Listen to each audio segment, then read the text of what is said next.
Standing before us was a 200-pound woman who had not only been swindled out of her entire family fortune by her scumbag husband, but was nearly buried alive with her whole family by his own hands. Fortunately, her body fat acted as a shield, and she survived. Determined to seek revenge, she crossed oceans and came all the way to China, where she trained under a master, rigorously studying acupuncture and traditional medicine, eating only vegetables and doing daily cardio. After 3 years of relentless effort, she completely transformed herself, becoming a sexy goddess with defined abs and a new name, May. She returned to Thailand and opened a traditional medicine clinic, ready to launch her plan of revenge. Because 3 years ago, right here, her vicious mother-in-law and ex-husband conspired to murder her entire family. And today just happened to be the mother-in-law's birthday. But just then, a sparrow crashed into the glass door and died. The mother-in-law stared at the bird, a strange sense of déjà vu washing over her. Suddenly, she remembered, on the day of her son's wedding to May 3 years ago, a sparrow had also died at the ceremony. Meanwhile, May stood coldly at the street corner, eyes locked on the uneasy old woman,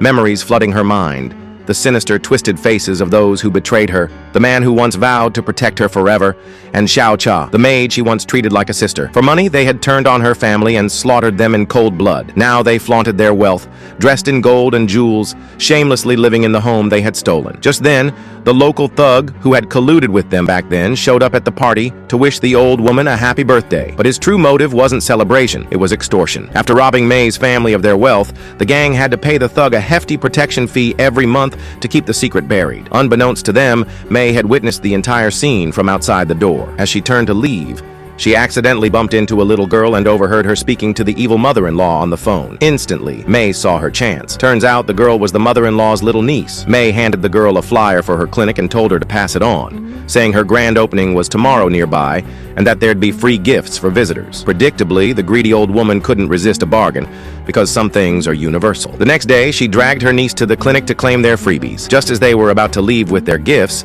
May caught up to them and offered a free acupuncture trial. The old woman immediately suspected a scam and tried to leave, thinking May was trying to sell her expensive treatments. But at that moment, a motorbike sped by and knocked her to the ground. May rushed to her aid, gently checking her pulse and accurately diagnosing several of her hidden health issues. Shocked by May's skill, the old woman finally lowered her guard. May then offered her not only free treatment, but also a wild ginseng root as a gift for being the clinic's first guest. Enticed, the old woman happily lay down for treatment, unaware that everything was unfolding according to May's plan. The motorcyclist from earlier, he was the same blind beggar who had lost his left eye at the hands of the old woman's family years ago. He had followed May to China and spent the past 3 years mastering combat skills and weapons training, becoming May's loyal bodyguard. As May stood over the woman who had destroyed her family, she slowly raised a silver acupuncture needle, her hand steady with purpose.